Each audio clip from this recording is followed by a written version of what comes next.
अखण्डमण्डलाकारं व्याप्तं येन चराचरं तत्पदं दर्शितं येन तस्मै श्रीगुरुवे नमः। अज्ञानान्धस्य लोकस्य ज्ञानाञ्जनशलाकया चक्षुरुन्मीलितं येन तस्मै श्रीगुरुवे नमः। अध्यात्म विश्व विज्ञान यूट्यूब चैनल पर आप सभी का हार्दिक स्वागत समादर करते हैं। श्री ज्ञानेश्वर महाराज चांगदेव जैसे महान तपस्वी को उपदेश करते हैं कि आत्म तत्व कैसा है और वो अनुभव बता रहे हैं। और अनुभव बताया नहीं जा सकता, अनुभव कहा जा सकता है, बताया नहीं जा सकता, जनाया नहीं जा सकता।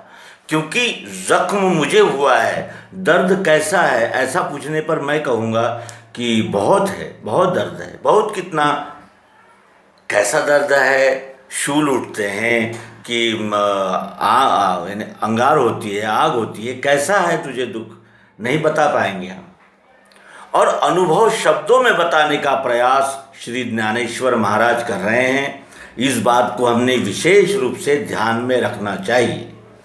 दूसरा ध्यान देने योग्य बात यह है कि जो सर्वांग योग युक्ति प्रत्यक्ष प्रयोग जिन्होंने देख लिया है वे इस निरूपण का पूर्ण लाभ ले सकते हैं।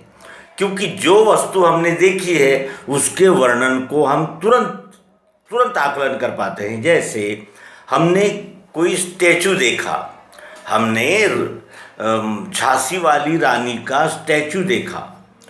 अब कुछ सालों बाद हमको किसी ने पूछा कि भाई स्टैचू कहाँ है, तो ग्वालियर में है। कैसा है, तो ऐसा है। कौन सी बस्ती में है, किस चौक पर है, कितना बड़ा है, ये हम सब बता सकेंगे। क्यों? क्योंकि हमने उसको देखा। तो विश्वरूप परमात्मा का प्रत्यक्ष यथार्थ दर्शन करने की योग युक्ति सर्वांग योग सद्गुरु उपदेश है।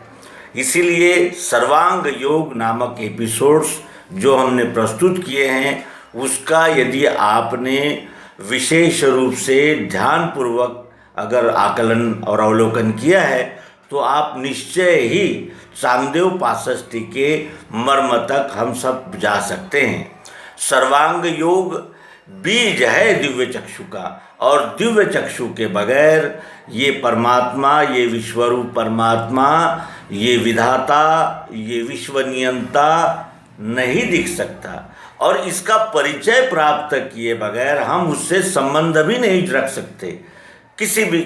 जैसे कोई बाबा कहता है तो हम उसके साथ पुत्रवत संबंध रखते हैं, कोई पति कहता है तो हम उसके साथ पत्नीवत संबंध रखते हैं। उसी तरह यह विश्वरूप परमात्मा का जब हमें पूर्ण परिचय हो जाता है तब हमारा इसके साथ कैसे बर्ताव करना चाहिए, हमने क्या करना चाहिए, इसका हमें बोध होता है। तो आइए मित्रों आगे चलें और चांगदेव 65 इस रचना का अवलोकन करें। ज्ञानेश्वर महाराज त्रिपुटी का भेद शब्दों द्वारा समझा रहे हैं। आइए देखें कि नुसधे मुख जैसे देखी जत से दर्पण मिसे, वायाची देखने ऐसे गमो लागे। अपना ही मुख हम अपने दर्पण में देख रहे हैं, अपना ही मुख देख रहे हैं, लेकिन क्या देखना है, मैं तो हूँ और ये तो केवल एक रंग रूप नज़र आ रहा है, मैं तो यहाँ हूँ। ये प्रतिबिंब तो झूठा है, ये केवल बाह्यांग को जानने के लिए किया गया है। इस प्रकार जानकर फिर वो देखना यानी मूर्खपना लगता है। क्या देखना है, मैं तो हूँ।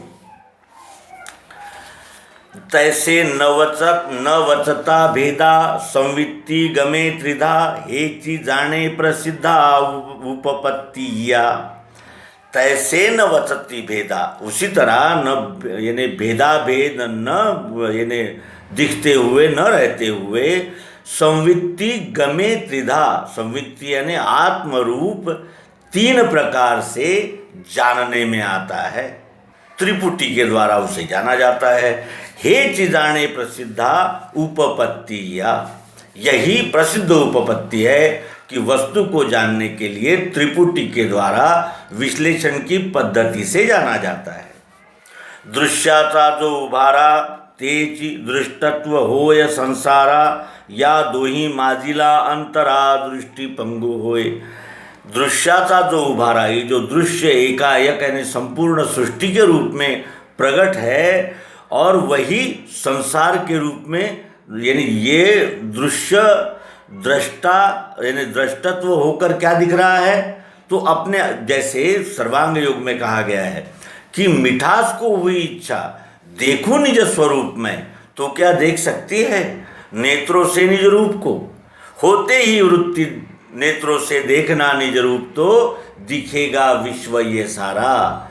यही उसका स्वरूप है, यही उसका स्वरूप है, उस प्रियत्व का, उस चाहत जरूरत का यही स्वरूप है। तो इस तरह जब दोनों में अंतर हम ढूंढने लगते हैं, क्षर और अक्षर में, तो दृष्टि पंगु हो जाती है, यानी दृष्टि की उड़ान समाप्त हो जाती है। क्यों? क्योंकि वो एक के ही तो दो भाव है। क्षर अक्षर ये नाम को जानने के लिए किए गए दो भाव है, और नाम किसका है? वस्तु का। दृश्य जेधवा नाही तेधवा दृष्टी घेऊनी असे काही, आणि दृश्य विन काही दृष्टत्व असे। इस त्रिपुटी का अभिन्नत्व यहाँ समझा रहे हैं कि ये तीन हैं, लेकिन तीनों कैसे हैं? अभिन्न हैं, ये अलग अलग नहीं हो सकते। साकार से निराकार और साकार निराकार से नाम अलग हो ही नहीं सकता, क्योंकि ये एक के ही तीन विभाग है। जहाँ दृश्य नहीं है वहाँ दृष्टि लेकर क्या करेंगे? यानी जहाँ दृश्य ही नहीं है वहाँ दृष्टि लेकर क्या करें? और जहाँ दृश्य यानी दृश्य ही नहीं है वहाँ फिर क्या देखना है? दृष्टत्व कैसे? यानी एक ही वस्तु के ये तीन भाव होने से वो कैसे अपने आप को यानी देख सकता है? क्योंकि देखने के लिए तो अलग होना पड़ेगा ना। जैसे हम इस कैमरे को देख रहे हैं, तो कैमरे से हम अलग है, तब हम देख पा रहे हैं। और यदि हमें अपने आप को ही देखना है, जैसे हमारी ये आँखें हैं, ये आँखें संपूर्ण विश्व में रूप को देख सकती है, लेकिन क्या अपने आप को देख सकती है? नहीं देख सकती। उसी तरह आगे मनोनी दृश्याचे झाले पणे दृष्टी दृष्टत्व होणे, पुढती ते गेलिया जाणे तैसेची दोन्ही। इसीलिए दृश्य का होना यानी दृश्य का निर्माण होना, और ये दृष्टि ही दृष्टत्व रूप हो जाना, यानी इन दोनों का लय दृष्टा में हो जाना।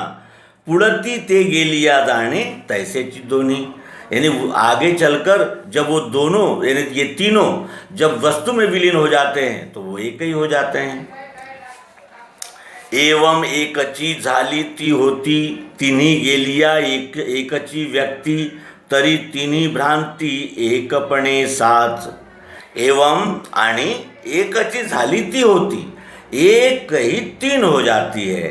तिन्ही गेलिया एकची व्यक्ति, जैसे हमने उपदेश में जाना था कि त्रिपुटी का खुलासा होते ही फिर तीन कहाँ रहे? वो तो एक ही हो गए ना।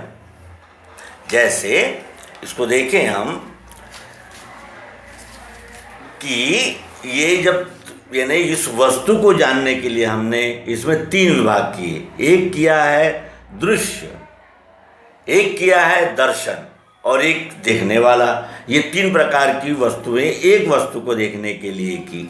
और इन तीनों वस्तु का लय कहाँ हो गया है? वस्तु में।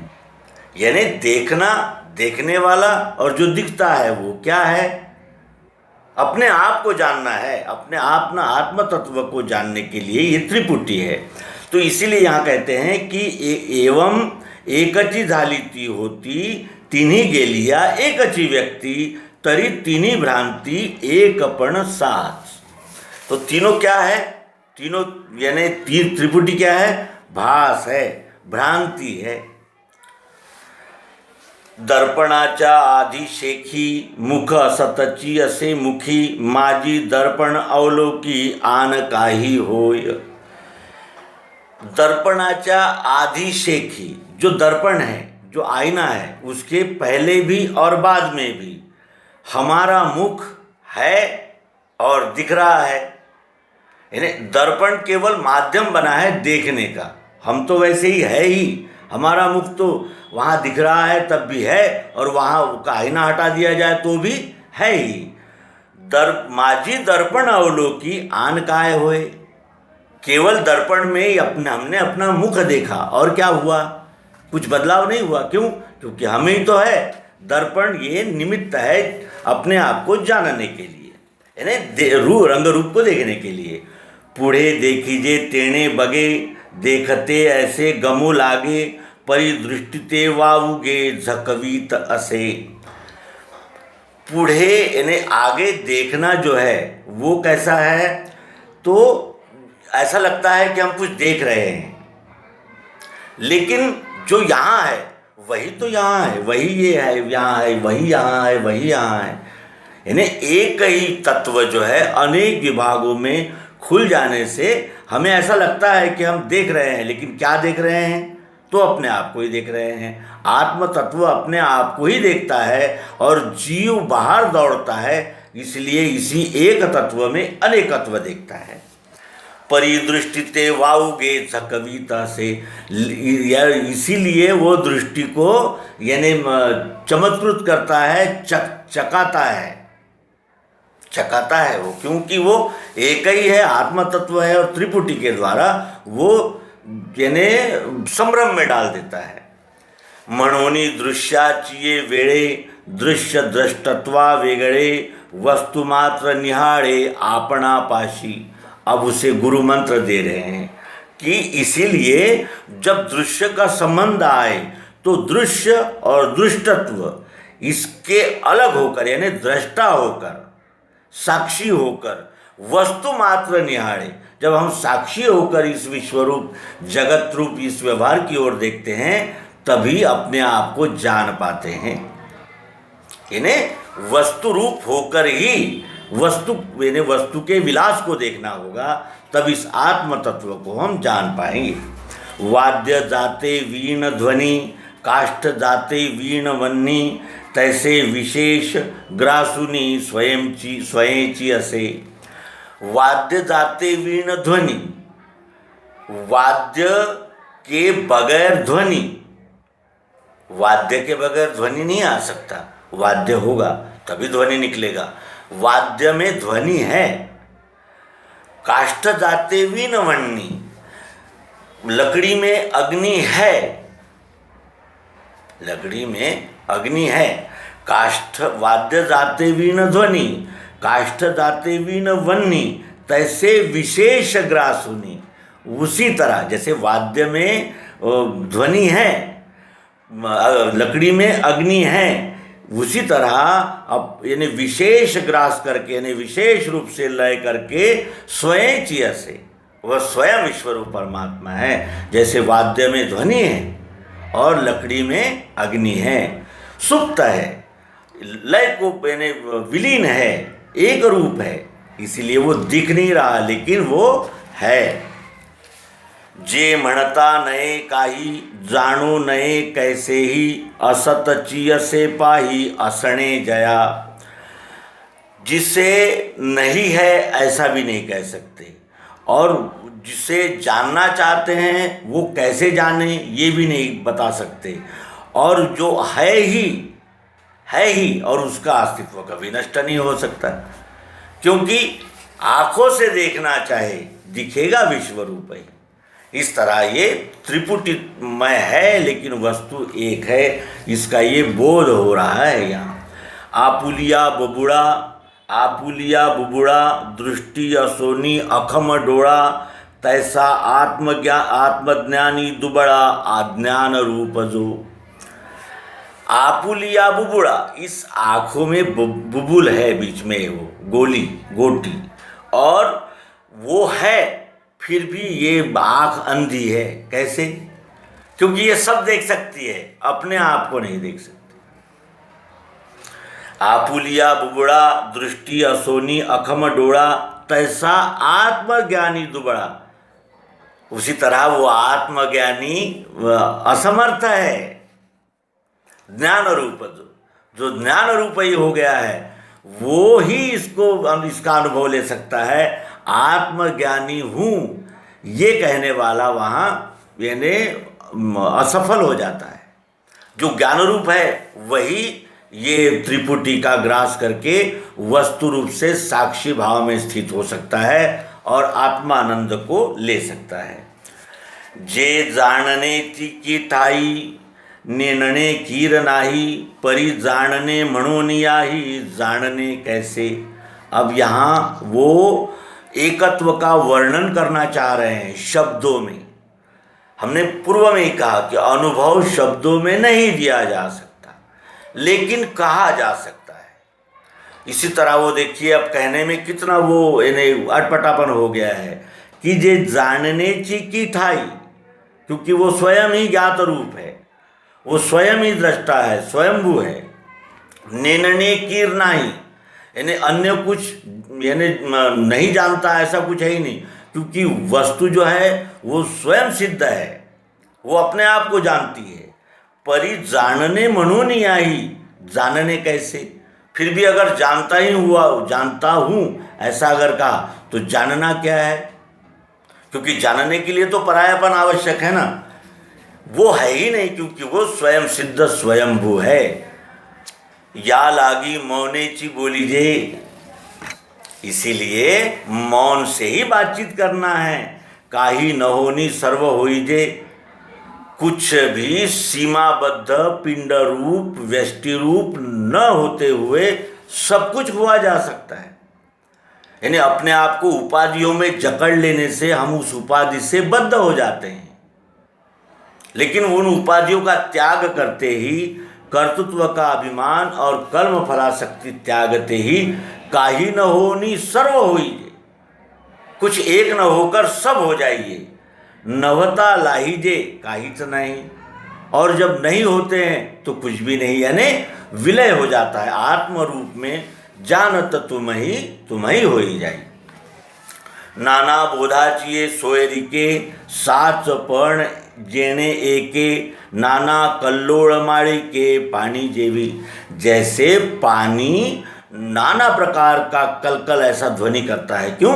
क्योंकि उस पर लहरें पटकती रहती है, बबूले उठते रहते हैं, कहीं वो नदी में खड्डा बन जाता है तो पानी तेजी से उतरता है। इस प्रकार वो कल्लोळ करता है, वही पानी यानी एक प्रकार का ध्वनि करता है, कल्लोळ करता है। उसी तरह अनेक प्रकार के बोध प्राप्त करके हम चलते हैं। जैसे अनेक मतों पंथों संप्रदायों तीर्थ व्रत प्रवचन, अनेक प्रकार के शास्त्र पुराण, अनेक सांप्रदायिक ग्रंथ, अनेक प्रकार उसमें यानी अनिर्वचनीय है। ये नाना बोधाचिये सोयरी के, नाना बोध को प्राप्त करते हुए साचपण जेणे एके। त्रिपुटी का खुलासा यही एक साच यानी सच्चा मार्ग है। नाना कल्लोळ माड़ी के पानी जेवी, जैसे जल एक ही है लेकिन वो चलते समय अनेक प्रकार का किलोल करते हुए चलता है, उसी प्रकार से ये सब जानना चाहिए।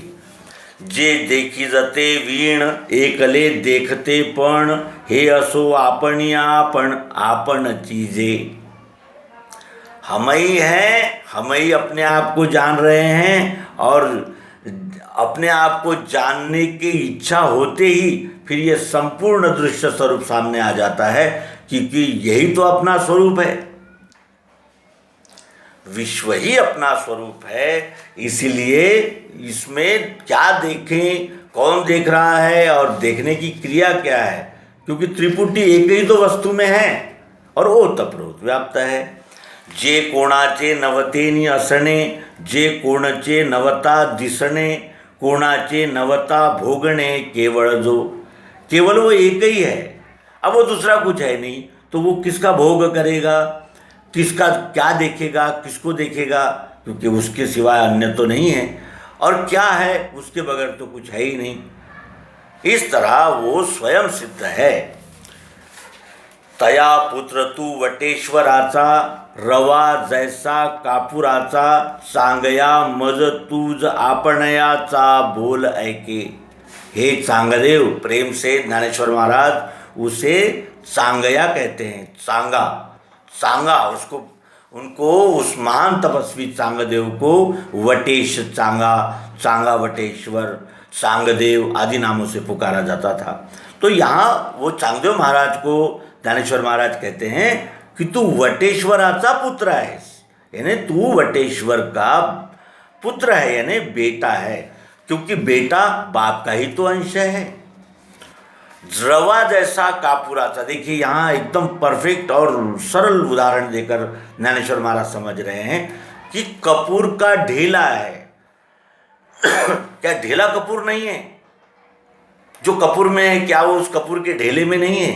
रवा यानी अंश है, तू अंशी का। रवा जैसा कापुराचा, सांगया मज तुझ आपणयाचा। हे चांगदेव, मैं, तू और हम, इसका केवल बोल सुनना है, वस्तुतः आत्मरूप से तो हम एक ही है। ज्ञानदेव म्हणे तुझ माझा बोल ऐकणे, ते तळहाता तळी मिठी देणे जयापरी। अरे चांगदेव, ज्ञानदेव महाराज कहते हैं कि हे चांगदेव, तू मेरी बात सुन रहा है, ये ऐसी ही बात है जैसे एक हाथ से दूसरी हाथ में ताली बजाना, एक हाथ से दूसरे हाथ पर ताली बजाना, ऐसा है। आत्मरूप को समझाया नहीं जा सकता, कहा नहीं जा सकता, जाना जा सकता है, क्योंकि ज्ञानेश्वर महाराज कह रहे हैं कि आत्मरूप ही तो है, आप भी आत्मरूप ही हो, तो अब बातचीत कैसे करें, क्योंकि द्वैत तो है ही नहीं। बोलेची बोल ऐकीजे, स्वादेची स्वाद चाखीजे, का उजिवडे देखीजे उजिड़ा देवी। बोलेची बोल ऐकीजे यानी हमारी वाणी ही अगर अपने आप को सुनना चाहे, हमारा स्वाद ही अपने स्वयं का स्वाद लेना चाहे, और प्रकाश ही प्रकाश को जानना चाहे, कैसे जान सकता है? क्योंकि एक ही वस्तु तो है, त्रिपुटी में वो दिखती है, यानी उसको देखने के लिए त्रिपुटी में देखा जाता है, वस्तु तो एक ही है। इस प्रकार अब आगे वो और स्पष्ट करते हुए निर्देशित करते हैं कि सोनिया वर्कल सोने जैसा, का मुख मुखा हो आरिसा, मज तुझ संवाद तैसा चक्रपाणी। सोना सोने जैसा है, मुख चेहरा चेहरे जैसा है, उसी तरह मेरा तेरा ये जो संवाद है ना, वो ऐसा है। चक्रपाणी, चांगदेव महाराज को चक्रपाणी भी कहा जाता था, चक्रपाणी चांगा। तो वो यहाँ कहते हैं कि सोना कैसे है, सोने जैसा, मुख कैसा है, मुख जैसा। अब इसमें अगर हमने संवाद किया, मुख यानी हम अगर अपने आप से ही संवाद करेंगे तो कैसा होगा? उसी तरह भगवान श्री मायानंद जी चैतन्य कहते हैं कि यानी संपूर्ण वृत्तियों का लय जहाँ हो जाता है वही मेरा आत्मरूप है, और आत्मरूप जानने की जब भी इच्छा होगी दिखेगा विश्व ये सारा। अब और स्पष्ट करते हैं, गोडिये आपली गोडर, घेता कायन माये तोंडी, आम्हा परस्परे आवडी तो पाडू असे। मिठास ने मिठास को जानने की इच्छा की, तो क्या वो मिठास मिठास को जान सकती है? नहीं जान सकती, क्योंकि वो आत्मरूप है। उसी तरह हमारी जो एक दूसरे की रुचि का जो यानी विषय है वो कैसा है? एक ही है, तो पाड़ू वसे, वही एक है कि उसी आत्म तत्व को हम सब जानना चाहते हैं। सखया तुझे नि उद्देशे, भेटावया जीव उल्लासे, की सिद्ध भेटी विसकुसे ऐशिया विहे। हे मित्र सांगदेव, तेरे उद्देश्य से, तेरे निमित्त से मिलने के लिए जीव उल्लासित हो रहा है। तो सिद्ध भेटी विसकुसे, की सिद्ध भेटी विसकुसे ऐशिया विहे। अब तुमसे मिलने के लिए कैसे, यानी दो होना होगा। सिद्ध भेटी विश्व कुसे, ऐसी ऐसी बात हो गई है। यानी आत्म तत्व जो है वो एक ही है, लेकिन दो बने बगैर मिल नहीं सकते। मिलने के लिए दो होना पड़ता है, लेकिन अगर लय होना है तो फिर दो होने की बात ही नहीं, क्योंकि तुम भी आत्मरूप हो और हम भी आत्मरूप हैं। जेवो पाहे तुझे दर्शन, तव रूपा ये वो पाहे मन, तेथ दर्शना होय अवजतन, ऐसे गमो लागे।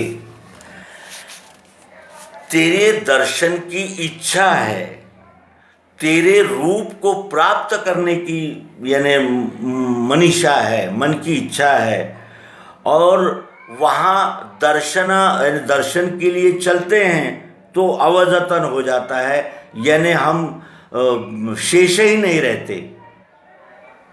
ऐसा लगता है कि जब हम मिलते हैं, जैसे आत्म तत्व में जब सब कुछ विलीन हो जाता है तो फिर गया द्वैत समाधि सो। इस प्रकार चांगदेव पासष्टी का हम क्रमशः विचार कर रहे हैं, और आप सबसे अनुरोध है कि आप इसे विशेष ध्यानपूर्वक शब्द अर्थ के साथ ग्रहण करने का प्रयास करेंगे। धन्यवाद। नर्मदे।